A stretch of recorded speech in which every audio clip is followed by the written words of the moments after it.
Hi everyone and welcome back. Okay, so I've got a nice easy pencil and wash watercolour for you today, and I'm just wetting the paper all over. That helps to fix the graphite and stops it from smudging. And I'm going to be doing a wetting to wet technique anyway for the sky, so the paper needs to be nice and wet all over. Just applying a very small amount of yellow ochre there just to get a nice warm glow in the sky. A little bit in the foreground just to tint it a little bit. And when I say, this is a nice easy watercolour, it really is. I mean, look at the sky there, it's just a flat wash, very simple, very easy to apply. The only tricky bit really are the trees, but the bulk of the work is already done with the graphite. We've already established the textures and the lights and the darks, the shapes, the forms, and now it's just a very simple case of applying varying shades of greens, muted yellows, things like that, just to get the colours on the trees there and allowing the texture to show through from the pencil work. I've actually had a lot of people tell me that they've struggled with watercolours for years, and they stumbled across my method of pencil and wash and they had great success with it. They found that applying graphite first to establish all of your tones and textures, and then just applying simple glazes on top has produced really nice results for them. And that's the beauty of this method. You're establishing all of the drawing first, all of the textures, all of the tones are already there, so you've not got that to worry about at all. You've not got to kind of build up textures and tones or anything with watercolour, which can be tricky for beginners. So this method is really suitable, if you're just starting out in watercolour. It's really going to help you understand, the tones and the textures a lot better in a landscape painting, without having to worry about applying them with watercolour.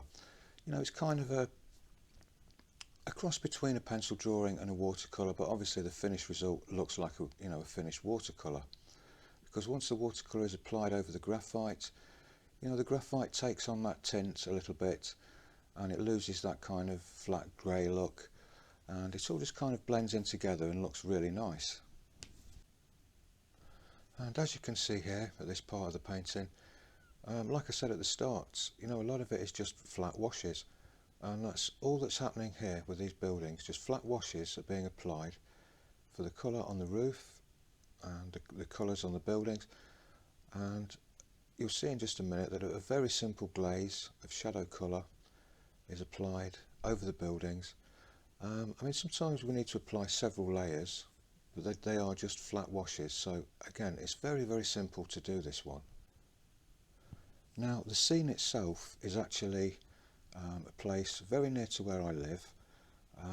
I went out walking last week, I think it was, and I took my camera with me. In fact, I was making a vlog for Patreon.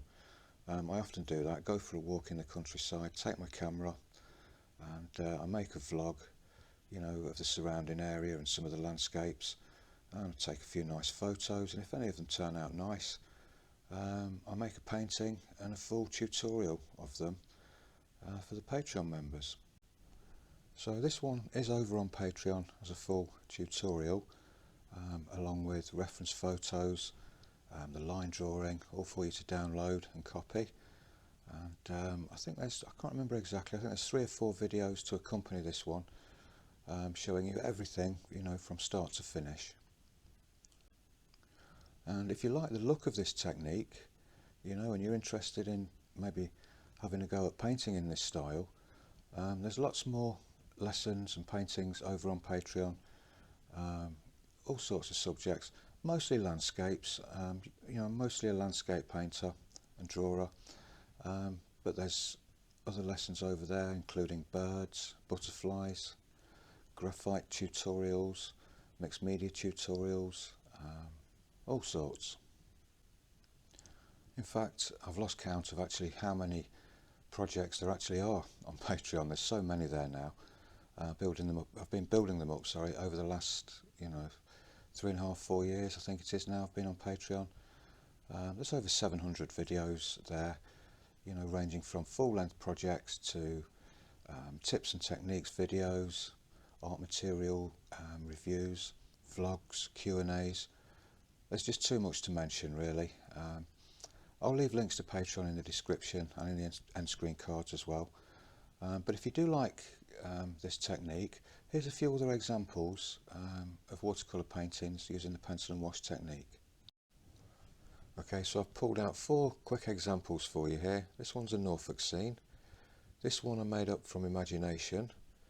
Again, it's fairly simple. This one is a Vermont snow scene. And this one, I haven't got a clue where this one is. I think it's Norfolk. And again, another nice, simple, easy street scene there. I also forgot to mention as well that I do a lot of ink drawings, combining that with graphite and watercolour to get some interesting results as well. I mean, if you have a quick look through my YouTube channel, you know, you'll see the wide variety of media and techniques and subjects that I use. And if any of that's interesting to you, like I say, just pop along to Patreon, because there's usually, you know, a full tutorial, full lesson of all of them over there, all in real time, with full live narration, no voiceovers or anything like that. So you can paint along or draw along, you know, in your own time, in the comfort of your own home, nice and easily. And the best part is, it only costs £3.50 to join. So for over 700 videos, just for £3.50, I think that's fantastic value. And you'll get full access to the community section as well, where you can post your own artwork. You can view all of the artwork that all of the other members are posting and joining with the chat. Fantastic community of people over there. You know, everybody's making friends. It's a really great place to be. And everybody's really friendly and supportive over there. It's a really nice, easygoing, non-judgmental, you know, community of people there that just like to share their artwork and enjoy looking at other people's artwork. I'm sure you'll really like it over there, and you'll be made more than welcome. Okay, so the picture's nearly finished now. A few quick tips for you for removing masking tape. Use a hairdryer. If it's really sticking to the paper and it's tearing your paper, just go over it a few times with a hairdryer. That will soften the glue and it'll peel off really easily.